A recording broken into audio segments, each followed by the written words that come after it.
Alhamdulillah nahmaduhu wa nasta'inuhu wa nastaghfiruh wa na'udzu billahi min shururi anfusina wa min sayyiati a'malina may yahdihillahu fala mudhillalah wa may yudlilhu fala hadiyalah asyhadu an la ilaha illallah wahdahu la syarikalah wa nashhadu anna muhammadan abduhu wa rasuluhu la nabiyya ba'dah. Qala Allah Ta'ala a'udzu billahi minasy syaithanir rajim. Bismillahirrahmanirrahim. Ya ayyuhalladzina amanu taqullaha haqqa tuqatih wa la tamutunna illa wa antum muslimun. Wa qala aidan ya ayyuhalladzina amanu taqullaha wa qulu qawlan sadida yuslih lakum a'malakum wa yaghfir lakum dhunubakum wa may yuti'illaha wa rasulahu faqad faza fawzan 'azima. Allahumma salli wa sallim ala sayyidina Muhammad wa ala alihi wa sahbihi ajma'in, amma ba'du. Alhamdulillah. Jemaah sidang Jumat rahimakumullah. Syukur kita kehadiran Allah Ta'ala. Allah Subhanahu wa Ta'ala masih beri kepada getanyo nikmat iman dan nikmat Islam. Allah Subhanahu wa Ta'ala masih beri kepada kita begitu banyak nikmat.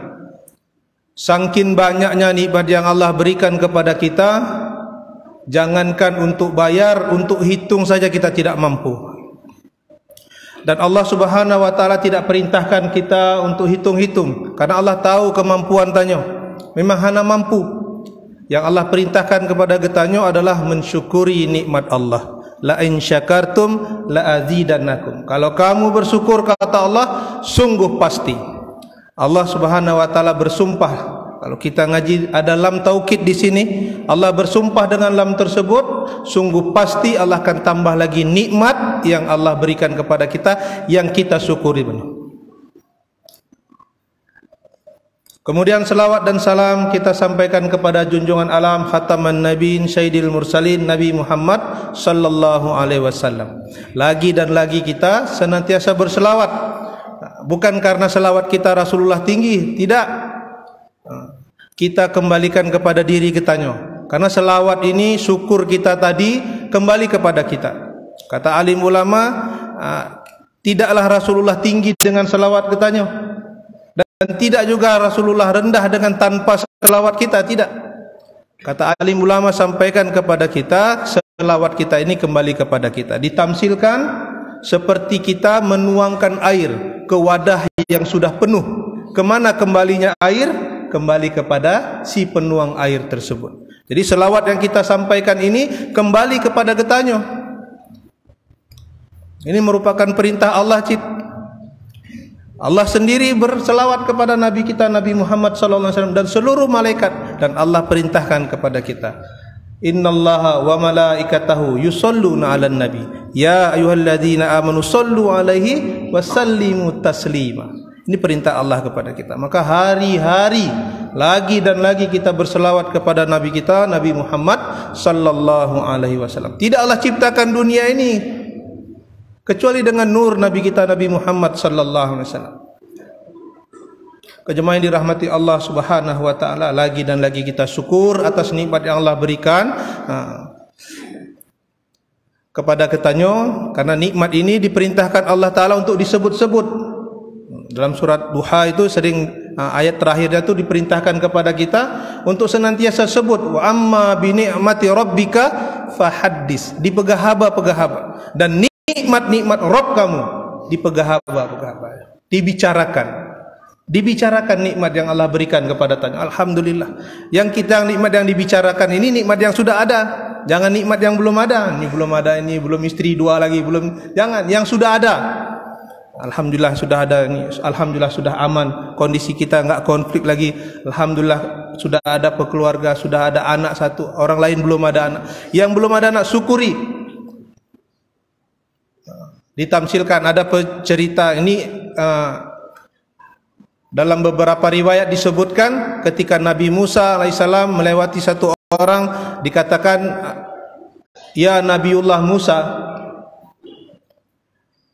aku sudah bosan untuk jadi orang kaya. Bagaimana caranya? Sampaikan kepada Rabb, kepada Tuhanmu, bagaimana cara supaya aku jangan bertambah kaya lagi. Kemudian jumpa dengan satu orang lagi. Wahai Nabi Allah, Nabi Musa, bagaimana caranya aku dalam kondisi miskin, bertahun-tahun seumur hidupku dalam kondisi miskin.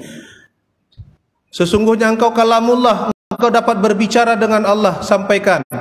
Bagaimana caranya supaya aku bisa kaya?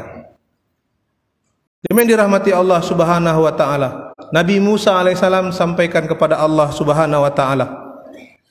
Maka dengan Allah sampaikan kepada Nabi Musa alaihissalam, wahai Musa, sesungguhnya untuk orang yang kaya itu sampaikan kepadanya untuk tidak dia bersyukur. Kalau dia tidak mau jadi kaya lagi, sampaikan kepadanya untuk tidak bersyukur kepadaku, kata Allah. Dan sampaikan juga kepada orang yang miskin itu, hendaklah dia bertambah syukur kepadaku, kata. Maka Nabi Musa jumpa lagi dengan mereka. Wahai Nabi Musa, apa kata Allah? Nabi Musa katakan, Allah sampaikan kepadamu, kalau kamu tidak mau lagi jadi orang kaya, maka berhentilah kamu bersyukur kepada Allah. Maka orang tersebut katakan, wahai Nabi Allah, bagaimana aku tidak bersyukur? Aku hidup dihidupkan Allah, aku mati dimatikan Allah, aku dalam kondisi sehat disehatkan Allah. Semua ini datang daripada, bukan hanya harta saja. Aku bisa melihat karena diperlihatkan Allah. Bagaimana aku tidak bersyukur? Maka semakin hari dia tambah kaya lagi. Kemudian disampaikan kepada orang yang miskin tadi, bagaimana wahai Musa, wahai Nabi Allah, apa kata Allah tentang diriku? Kata Nabi Musa alaihissalam, Allah Subhanahu wa taala berfirman, sampaikan kepadamu bahwasanya hendaklah kamu bersyukur atas nikmat yang Allah berikan kepadamu. Maka orang itu katakan, wahai Nabi Allah, apa yang harus aku syukuri? Sedangkan kondisiku seperti ini, rumah seperti ini, begini segala.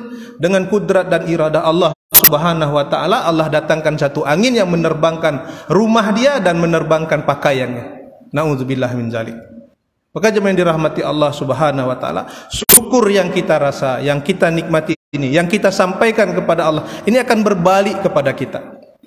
Salawat yang kita sampaikan kepada Nabi kita Nabi Muhammad sallallahu alaihi wasallam akan kembali kepada kita juga.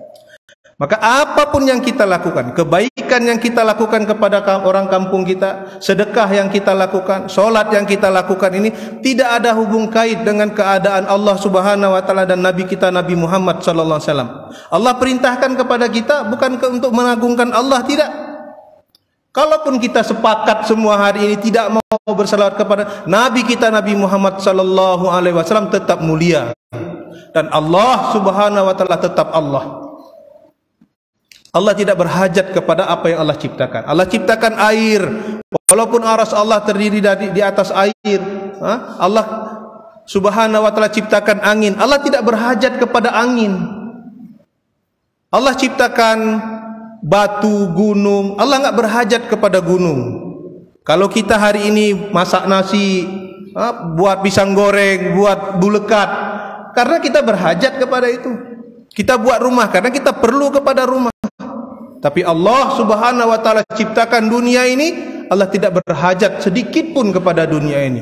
Wallahi, bahkan Allah akan hancurkan sehancur-hancurnya. Kullu man 'alaiha fan. Nanti suatu saat Allah akan hancurkan dunia ini sehancur-hancurnya.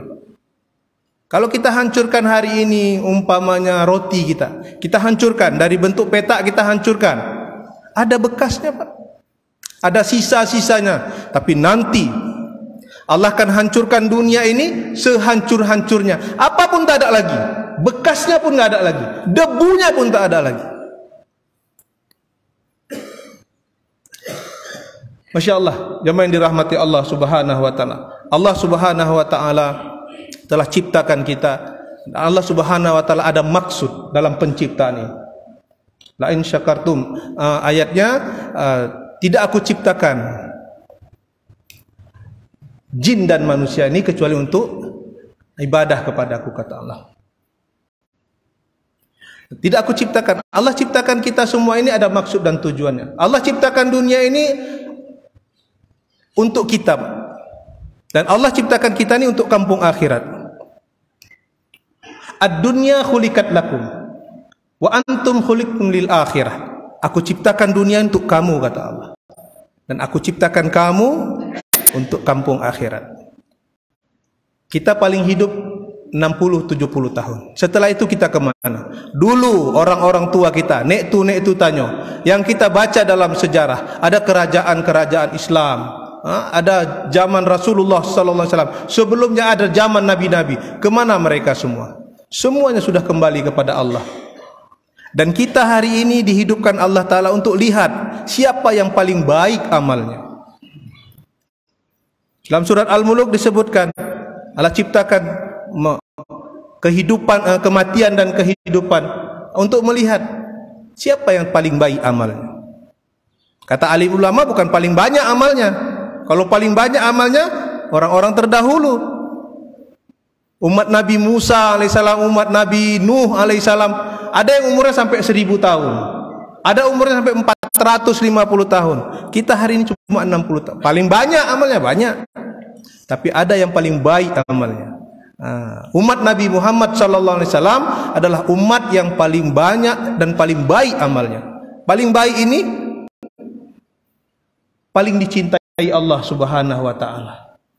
Dulu nabi-nabi Allah Subhanahu wa taala turunkan untuk memperbaiki umat. Untuk memperbaiki umat. Ketika umat itu nabinya meninggal dunia, Allah hantar nabi yang lain lagi untuk memperbaiki umat. Ketika nabinya meninggal dunia, Allah utus lagi nabi yang lain. Bahkan dalam satu kaum ada beberapa nabi yang jumpa.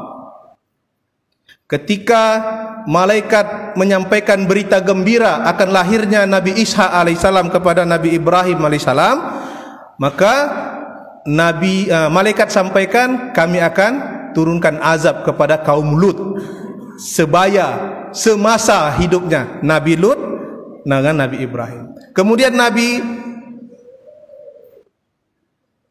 jumpa dengan anak Nabi. Nabi Ibrahim alaihissalam jumpa dengan Nabi Ismail, jumpa dengan Nabi Ishaq. Begitu juga Nabi Yusuf alaihissalam jumpa dengan Nabi Yakub. Ada nabi yang semasa, ada nabi yang berkelanjutan. Setelah nabi kita Nabi Muhammad sallallahu alaihi wasallam wafat, ditutuplah pintu kenabian. Rusak bagaimanapun umat hari ini, Pak, tidak akan turun lagi nabi. Sesungguhnya nabi kita Nabi Muhammad sallallahu alaihi wasallam adalah nabi khataman nabiyyin. Allah tutup pintu kenabian. Tapi kerja umat hari ini Allah teruskan. Apa kerja nabi? Ta'muruna bil ma'ruf wa tanhauna 'anil munkar. Mengajak kepada kebaikan, mencegah kemungkaran. Allah ceritakan dalam Al-Qur'an, kuntum khaira ummatin ukhrijat linnas. Kamu adalah umat yang terbaik, dikeluarkan untuk seluruh manusia. Apa kerjanya? Ta'muruna bil ma'ruf wa tanhauna 'anil munkar. Di ayat surat Ali Imran ayat 110. Makanya Pak, saya sampaikan juga, Bapak-bapak kalau telepon polisi itu teleponnya berapa? 110 110. Itu di mobil-mobil polisi, di simpang-simpang ada tuh. Call polisi 110. Dari mana ada caranya nih, Pak? Kalau Bapak-bapak mau telepon dinas kebakaran 113. Kalau telepon ambulan 115. Angka-angka penting itu ada disimpan tuh. Di kantor-kantor kecil. Ada kebakaran, telepon 113.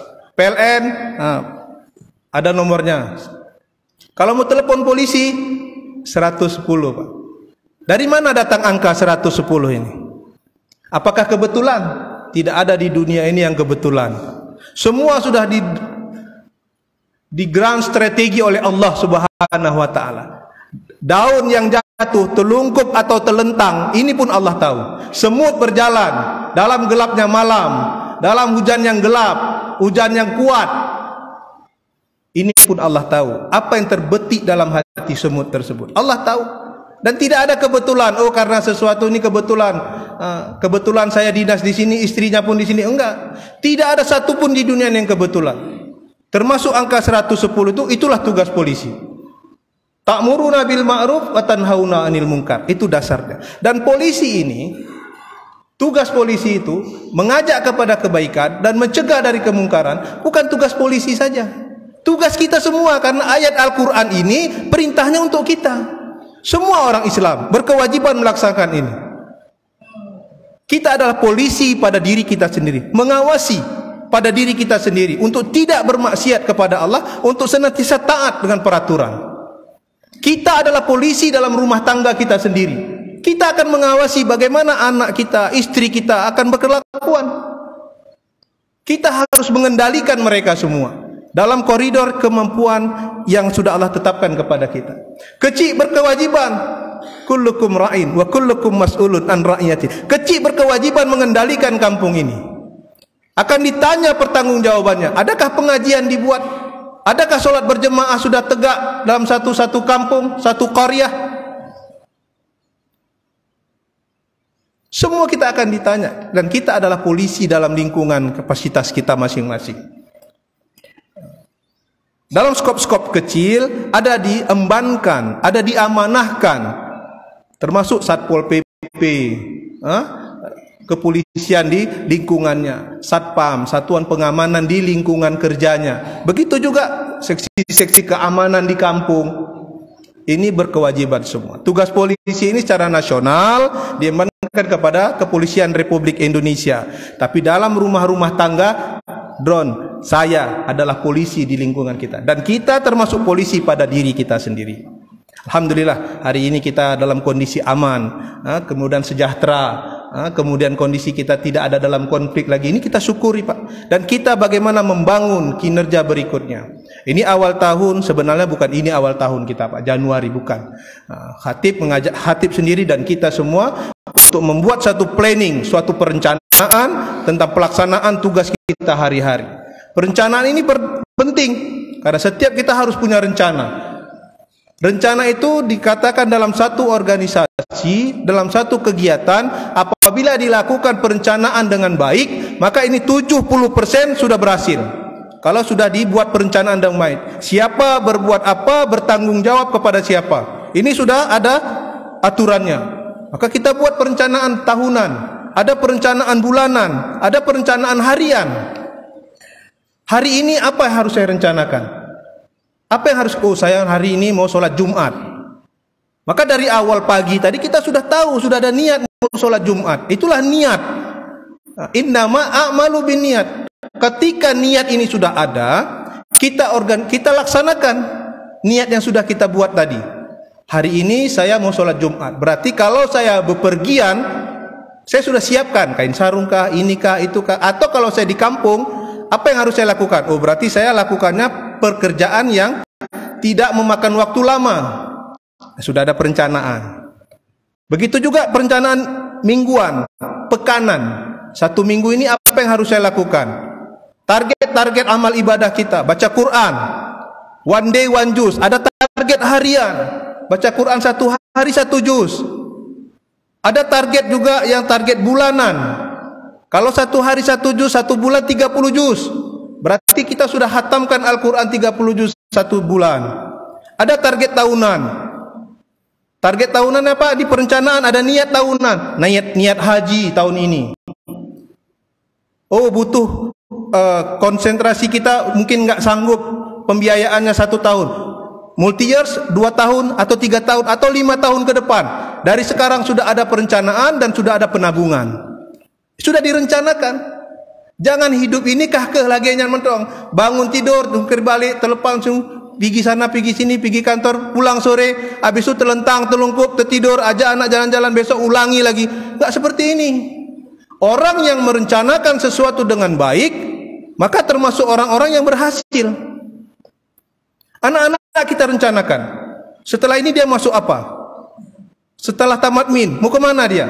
Kita yang kendalikan, kita yang menentukan. Anak-anak adalah aset diri kita sendiri.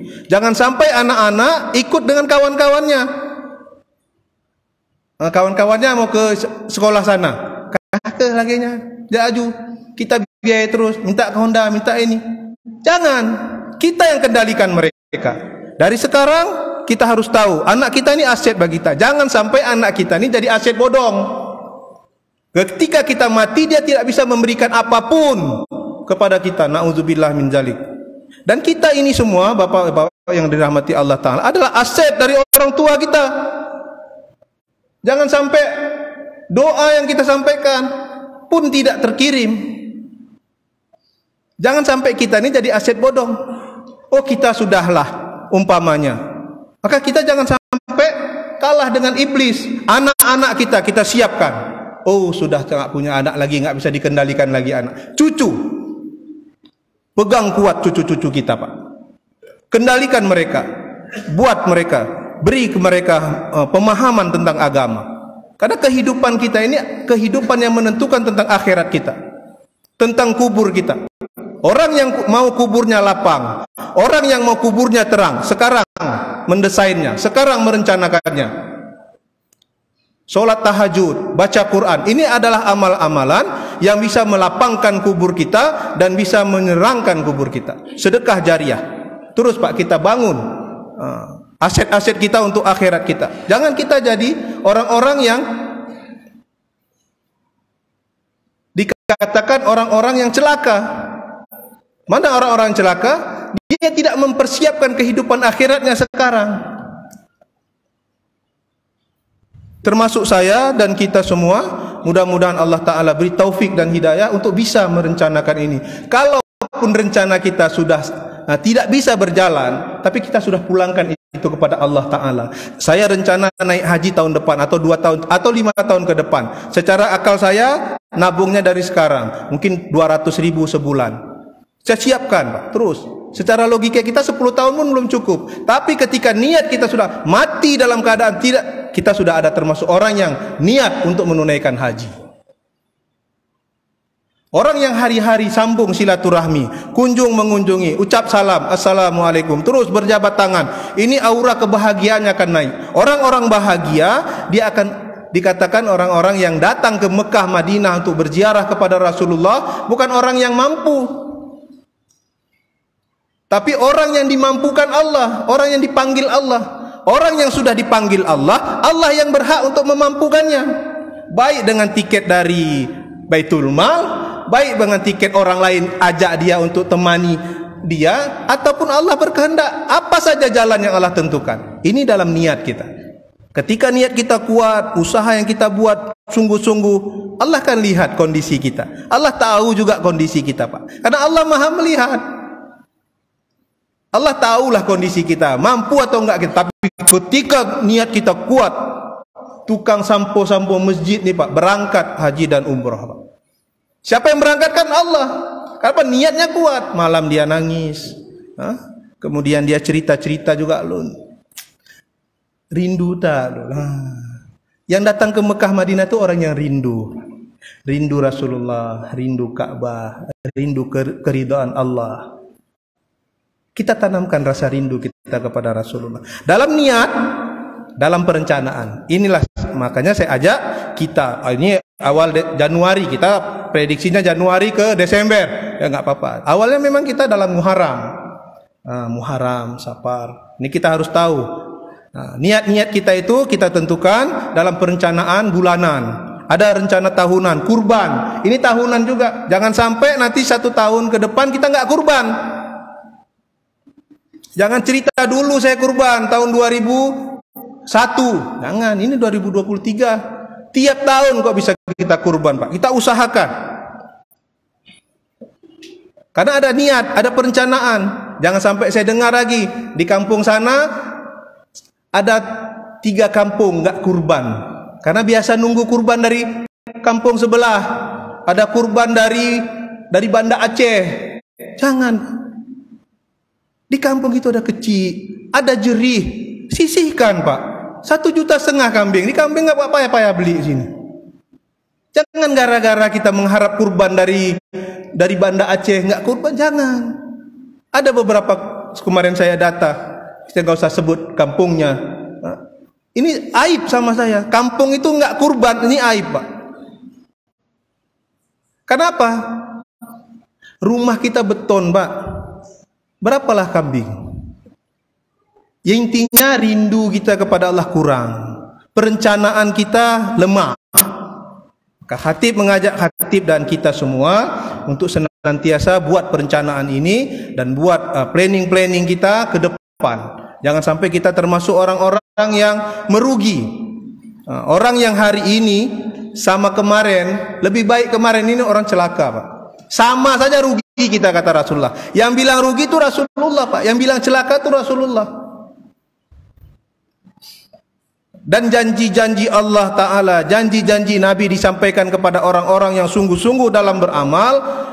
Ini janji pasti, Pak. Innallaha innaka la tukhliful mi'ad. Sesungguhnya janji Allah itu pasti, Pak. Allah tidak ingkar janji. Orang-orang yang sungguh-sungguh dalam amalnya dengan niatnya, maka Allah yang berkewajiban. Tugas kami, kata Allah, untuk membantu orang-orang betul imannya. Wa kana haqqan alaina nasrul mu'minin. Dan kami wajibkan diri kami, kata Allah dalam Al-Quran. Allah katakan kami. Nanti tinggi lagi Allah katakan sombong aku, kata Allah. Wa kana haqqan alaina nasrul mu'minin. Dan wajib bagi kami, kata Allah, untuk menolong orang-orang betul imannya. Betul imannya, betul syariatnya, betul niatnya, betul takajanya, betul target-targetnya. Mudah-mudahan khutbah yang singkat ini memotivasi saya dan kita semua untuk hari-hari kita meningkatkan ketakwaan kita kepada Allah Subhanahu wa taala dan meningkatkan lebih banyak lagi selawat kita kepada Nabi kita, Nabi Muhammad sallallahu alaihi wasallam. Barakallahu li wa lakum fil Qur'anil azim wa nafa'ani wa iyyakum bima fihi minal ayati wa dzikril hakim. Taqabbalallahu minna wa minkum tilawatahu innahu wal ghafurur rahim.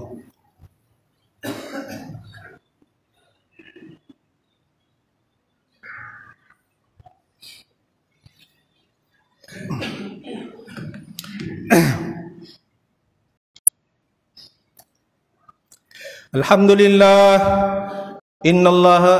alhamdulillahi rabbil alamin wassalatu wassalamu ala asrafil anbiya'i wal mursalin wa ala alihi wa sahbihi ajma'in. Amma ba'du, fa ya ibadallah, innallaha wa malaikatahu yusalluna 'alan nabi ya ayyuhalladzina amanu sallu 'alaihi wa sallimu taslima. Qala Allah Ta'ala, ya ayyuhalladzina amanu taqullaha haqqa tuqatih wa la tamutunna illa wa antum muslimun.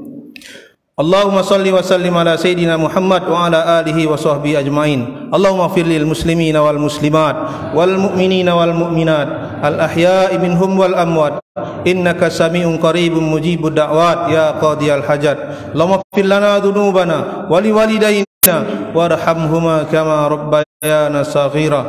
Allahumma inna nas'aluka ridhaka wal jannah wa na'udzubika min sakhatika wan nar. Ibadallah, innallaha ya'muru bil adli wal ihsan wa ita'i dzil qurba wa yanha 'anil fahsya'i wal munkari wal baghi ya'idzukum la'allakum tadhakkarun wa la dzikrullahi akbar. Aqimissalah.